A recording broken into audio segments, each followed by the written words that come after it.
Отца и Сина и Светия Дух. Амин. Возлюбени во Христа, Бога, браќа и сестри, најпрво сакам да им кажам добре дојде на нашите златни деца, кои што после подолга пауза и дојда да пијат од изворот на животот и да се хранат со лебот на живот. Нивните гласчиња, кога дојдат тука, ги доживеа онака како што големиот аскет и мистик на Руската православна црква Свети Серафим Саровски ги доживувал гласчињата деца. Тој бегал и мир барал од возрастните во бескрајните Саровски тајги. Ама возрастните му ја пронаше слабоста на Свети Серафим и кога сакале да го извлечат од длабините на шумите, тие пуштале дечи. И тие трчале низ шумите и со нивните чудесни, жуборливи гласчиња го доведувале старецот во стапица. Бил патен. Секојаш бил патен од возрастните. Гласчињата детски се ангелски гласчиња, тоа е познато, и нивното присуство на светите литургии е безценно за сите нас. Треба да ги раѓаме што е можно повеќе, да ни бидат што е можно побројни во слава Божја. Тие се иднината на Светата Црква Христова, ако тие се тоа занеа, за толку повеќе се иднина на овој град, на овој држава, на овој народ, на овој свет, на човештвото воопшто. Денеска го славиме големиот празник Благовештение, кој што е врзан за едно девојче кој што нешто пораснал. Тоа девојче се вика Марија, Богородица, мајката на нашиот Бог и Спасител. Таа на денешен ден наполнила 15 години.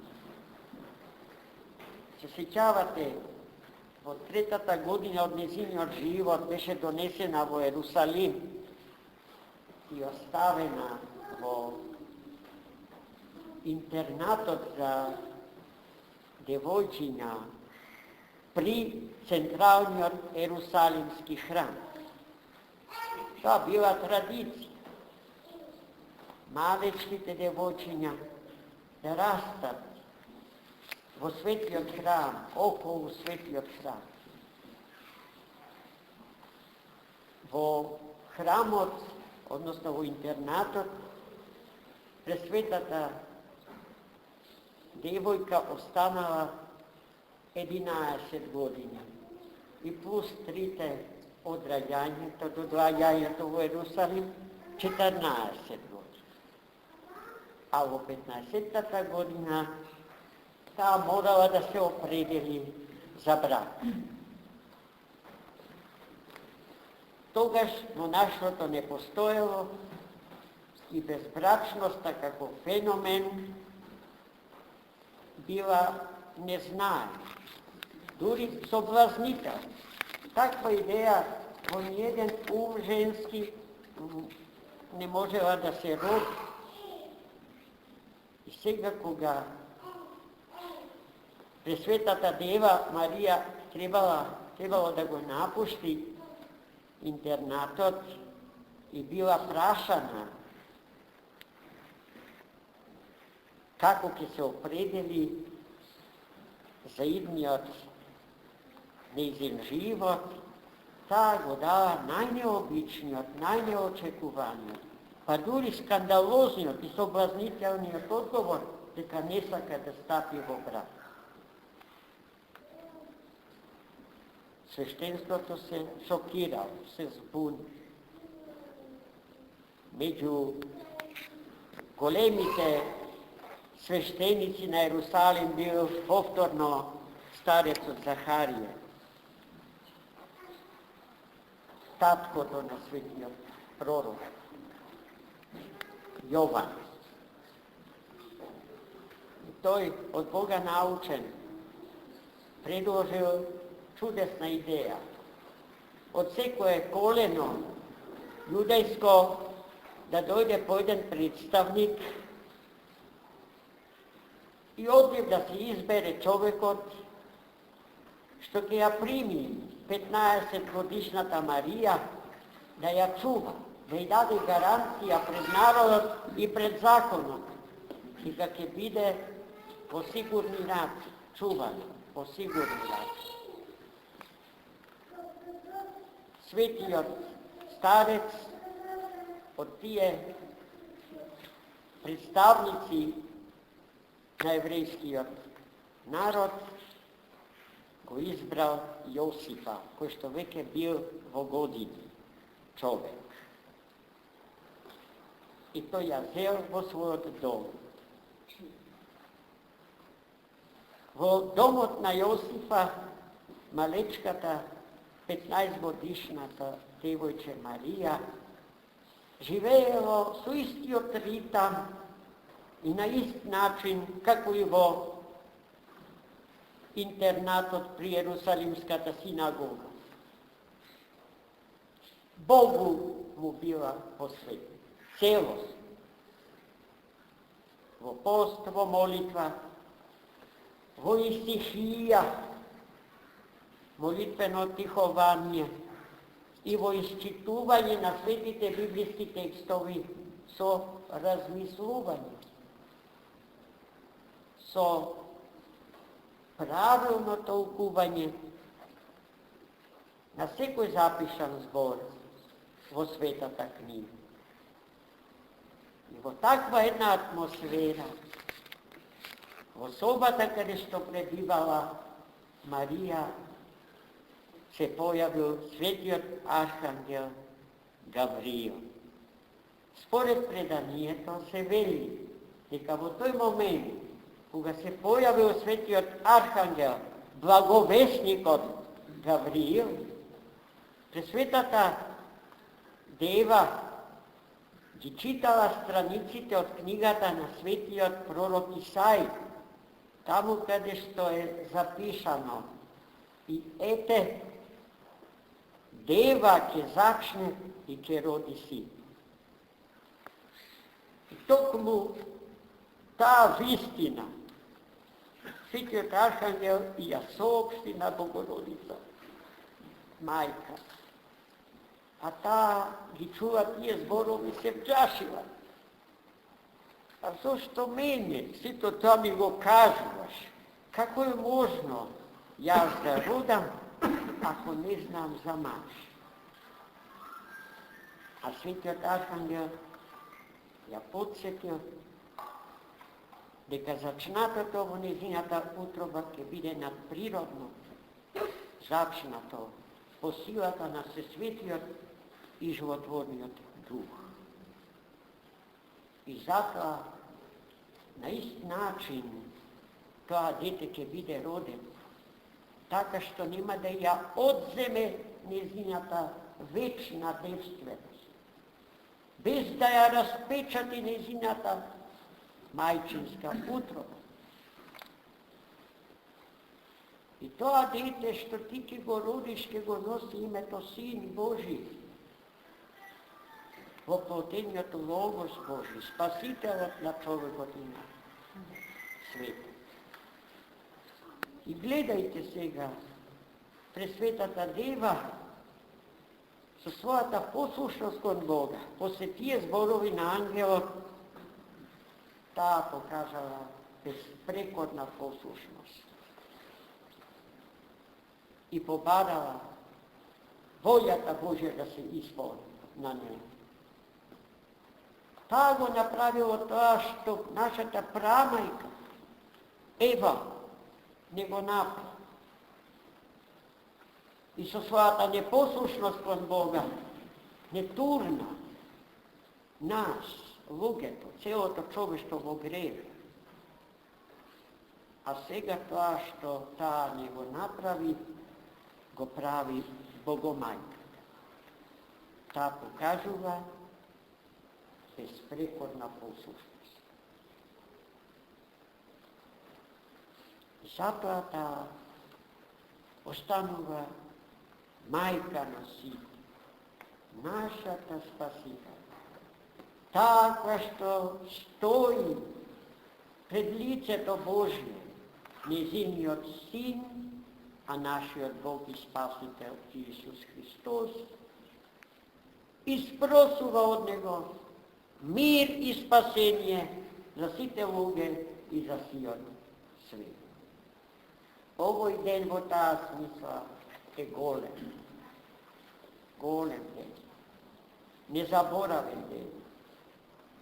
Ден запишан со златни букви во свештената историја на црквата и на светот.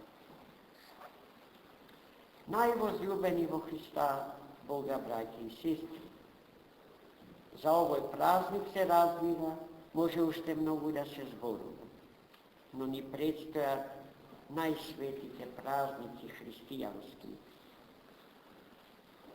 што ги славиме во текот на страстната седмица, што ни доаѓа, и празниците што ги празнуваме во светлата седмица, а сите заедно собрани во купче, се сите еден и ист празник, Светата Пасха Христова. Но оваа година се изгледа најтажната година во историјата на Светата Црква Божја, бидејќи нам, христијаните, ни се оневозможува празнувањето на Пасха, како што се празнува тој празник во течењето на двете илјади, двата милениуми, свештено историско траење на Светата Црква низ времето и просторот на овој свет и век. Еве, веќе во сабота и во недела паѓаат двата големи празници, Лазарова сабота и Цветници. А нашата држава воведува менгеме систем, со кој што Македонија се претвора во колективен затвор и во колективна болница. Поради што ние се изгледа во тие 2 дена не ќе можеме да служиме. По прв пат во мојов живот, по прв пат во животот на овој христијански народ, на Лазарева сабота и на Цветници, не ќе можеме по се изгледа да служиме.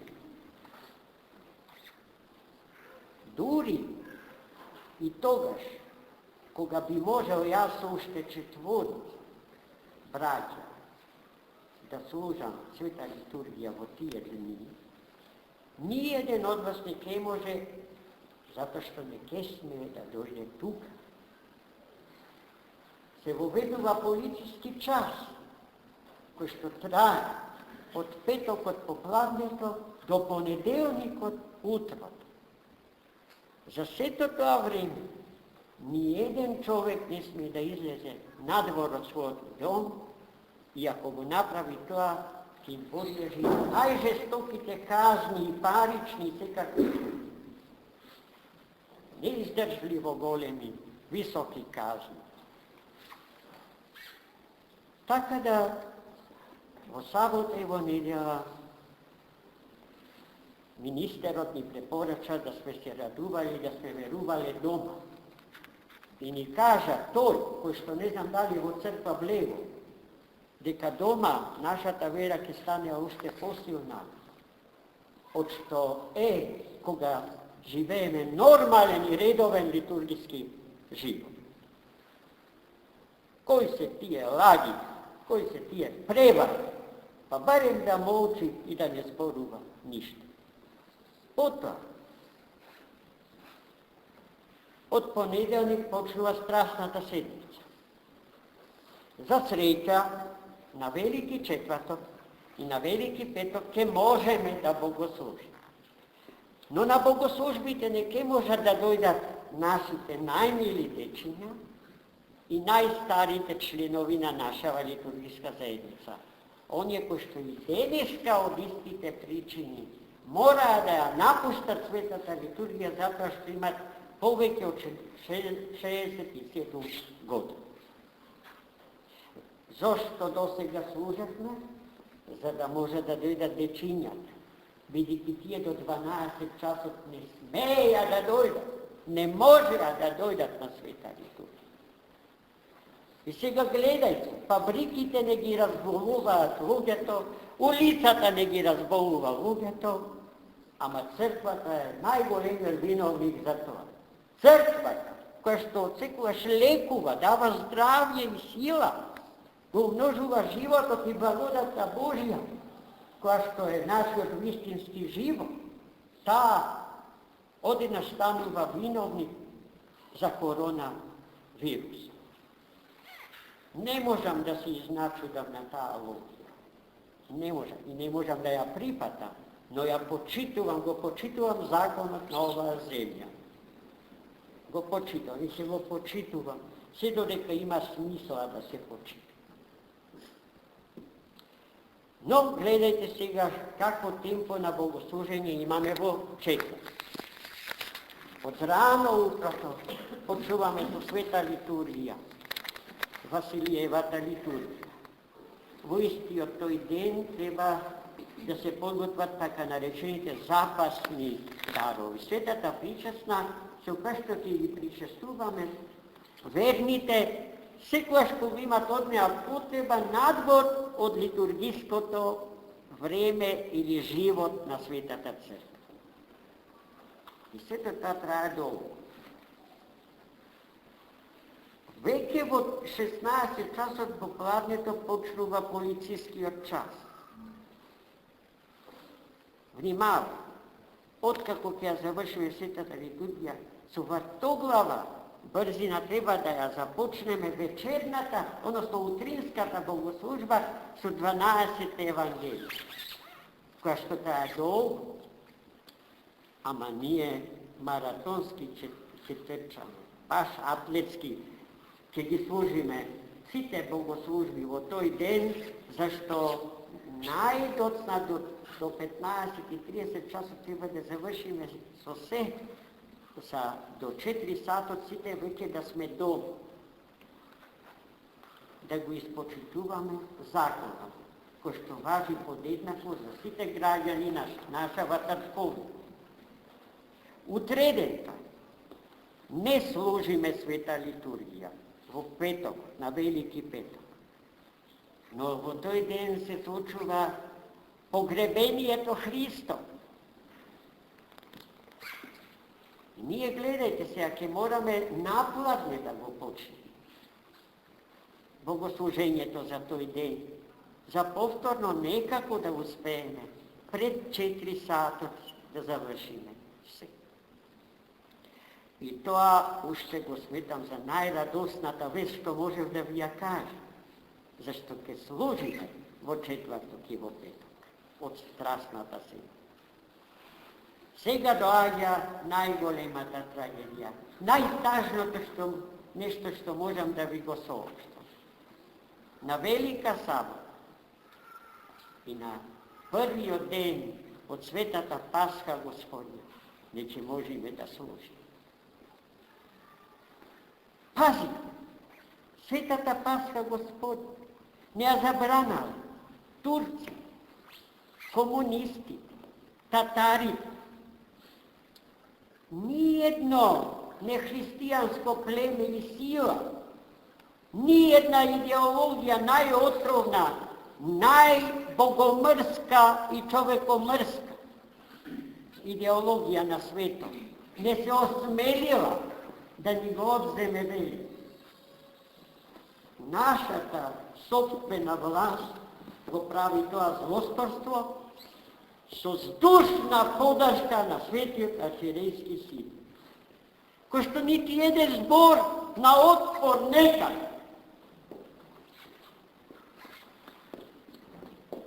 И сега што да прави? Тоа безумство мораме да го трпиме сите. Ама затоа пак со името на Бога, во светол понеделник, светол вторник, светла среда, светол четврток, светол петок, се служиме торжествено пасхални свети литургии, да доаѓате во секој ден од седмица. И повторно доаѓа сабота и недела, антипасха, домина недела, кога не ќе можеме да служиме и не знам до каде и не знам до кога ќе трае сиот тој пекол што ни го приредуваат. Не нашите се извршители на туги барања и идеи. А и мораме да покажеме трпение, кротост, смирение, да се угледаме во се на Христа Господа, да заличиме на Него, бидејќи сега нас не распињаат исто како што Христа Господа го распна. И со ова што сега се случува, не сакам ниеден од вас да се согласи. Најглавоко во себе, ниеден православен христијанин не смее да се согласи со овие забрани. Но ги прифаќам и ќе ги почитувам за доброто на сиот наш народ и за сите граѓани на Република Македонија. Сакам однапред на сите да им кажам, дека во овие дни никој нема да се разболи. Никој.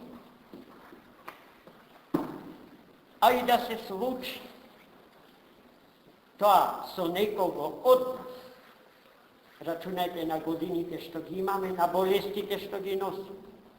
Денеска, кој да умре, се запишува во графата коронавирус. Кој да умре, од што и да умре, во сообраќајка да погине, ќе напишат дека вирусот е виновен за тоа. Ајде, мојот отров да не го изливам врз вас, да не бе жалостен. Ама неможно е да не сме жалостни. Ја знам дека вие следите, читате, информирани сте, знаете дека секој збор што ви го кажувам денеска е точен. Да дозволиме дека во меѓувреме ќе се случи некоја промена. Таа промена ние ќе ја регистрираме со невидена радост. Јас ќе ви го соопштам мојот став за таа промена, доколку ја има. Дали ќе можеме во сабота и недела сега да служиме? Дали ќе можеме на Светата Пасха Господња да служиме? Како ќе можеме да служиме? Молете се на Бога, макар и 5 мина во овој храм да служат, ама да се служи света литургија во тие дни. А вие, се што ви кажам, за угледањето на Христа, прифатете го, бидете му во се нему подобни. Мирисни бидете христијани, ко Христос што мириса со небесно миро. Темјанот со кој што кадиме не подсеќа на тие мириси што ангелите ги посеваат во небесниот град. А ние овде ќе се молиме за сите вас. Но велам, потажно, најнесреќно решение, ако и 5 мина досега со закон допуштени да служат во светиот олтар и на певница, не ќе можат тоа да го прават ко досега. останува уште еднаш напомената дека за секоја промена ќе бидете известени. Бидете во комуникација. Преку социјалните мрежи, интернетот, на сите можни начини, мобилните телефони, како и да е, но да сме добро информирани, за да можеме на време да реагираме на секоја друга, сега незнаена, но добра и радосна промена. Амин. За многу години, браќа и сестри.